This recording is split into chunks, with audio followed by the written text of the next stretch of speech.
खुले स्वरों में कह दिया कि इस कारावास से छूटने का सिर्फ एक ही रास्ता है, तुझे रावण को पति रूप में स्वीकार करना होगा। रावण मुझे मेरे पति की चौखट से उठा के लाया है, मैं वापिस तभी जाऊंगी जब मेरे पति मुझे यहाँ से लेने आएंगे।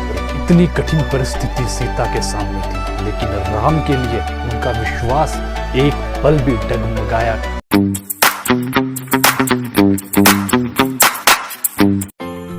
वेलकम बैक दोस्तों, एक बार फिर से स्वागत है आपका हमारे YouTube चैनल विजडम फैक्ट में। तो आज की वीडियो में हम बात करने वाले हैं माँ सीता जी के बारे में।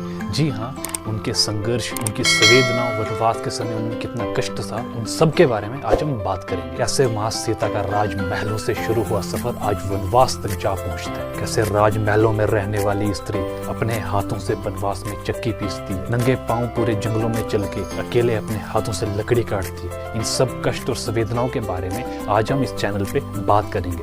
वीडियो पे आखिरी तक जुड़े रहें और चलिए कार्यक्रम शुरू करते हैं।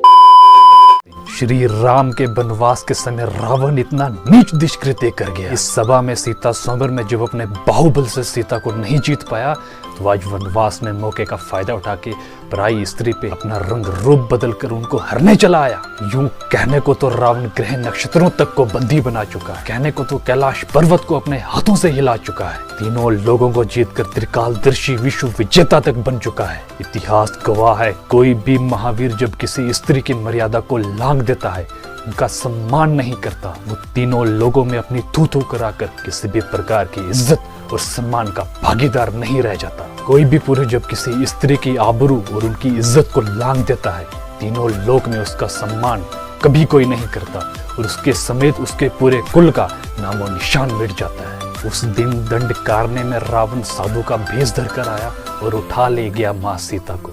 माँ सीता चीखती रही, चिल्लाती रही, परंतु उस पापी ने माँ सीता की एक ना सुनी। बंदी बना दिया माँ सीता को अशोक वाटिका में और खुले स्वरों में कह दिया कि इस कारावास से छूटने का सिर्फ एक ही रास्ता है, तुझे रावण को पति रूप में स्वीकार करना होगा। तुम्हें रावण की कैद से छुड़ाने वाला पूरे ब्रह्मांड में आज तक कोई पैदा नहीं हुआ। सीता जानती थी कि रावण की बात पूरे तरीके से असत्य नहीं है। वो ग्रह नक्षत्रों तक को बंदी बना चुका है, देवताओं तक को पराजित कर चुका है। उनसे लड़ना, लंका पर चढ़ाई करना, ऐसा दुस्साहस तो स्वयं नारायण भी नहीं कर सकते। इतनी कठिन परिस्थिति सीता के सामने थी, लेकिन राम के लिए उनका विश्वास एक पल भी डगमगाया नहीं। एक सत्यवती स्त्री की पहचान जिसपे पूरा का पूरा सनातन धर्म टिका हुआ है। और कह दिया उन्होंने रावण से पूरी हिम्मत और हौसले के साथ कि मेरे राम आएंगे और सह सम्मान मुझे यहाँ से लेके जाएंगे। इस विश्वास की गहराई समझिए, जब हनुमान श्री राम की अंगूठी लेके अशोक वाटिका में माँ सीता से मिलने आया था, तो उन्होंने माँ से कहा था कि आइए माता, आप मेरे कंधों पे बैठ, मैं आपको 2 मिनट में उड़ा के यहाँ से श्री राम के पास ले जाऊंगा, मुझे कोई नहीं रोक सकता। अरे सच भी कहा उन्हें, वो भला बजरंग बली को कौन रोक सकता था। जानते हो कि सीता ने क्या उत्तर दिया था? रावण मुझे मेरे पति की चौखट से उठा के लाया है, मैं वापिस तभी जाऊंगी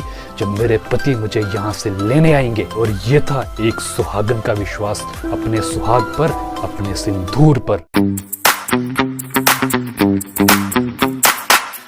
वो विरह की वेदना सहती रही, मन ही मन राम कहती रही, राम पिया तुम्हें सीता बुलाए, विरह का दुख सहा ना जाए। जिन रातों में चांद निहारा, उन रातों की तुम्हें कसम है, और ना बहने दो ये नाना, बरसातों की तुम्हें कसम है। पूछ रही हैं बिरहन आंखें, कब तोड़ोगे मेरी सलाखें, जिनसे धनुष तोड़ा था तुमने, उन हाथों की तुम्हें कसम है।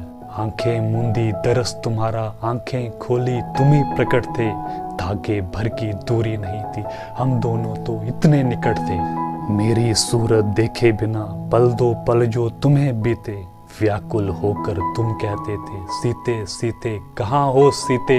कैसे दिलासा दूं मैं मन को, कौन सी भाषा में समझाऊं, लक्ष्मण रेखा लांग गई थी, विद की रेखा लांग ना पाऊं। मेरे तुम्हारे बीच में रघुबर इतने पर्वत कहाँ से आए, राम पिया तुम्हें सीता बुलाए, विरह का दुख सहा ना जाए, विरह का दुख सहा ना जाए।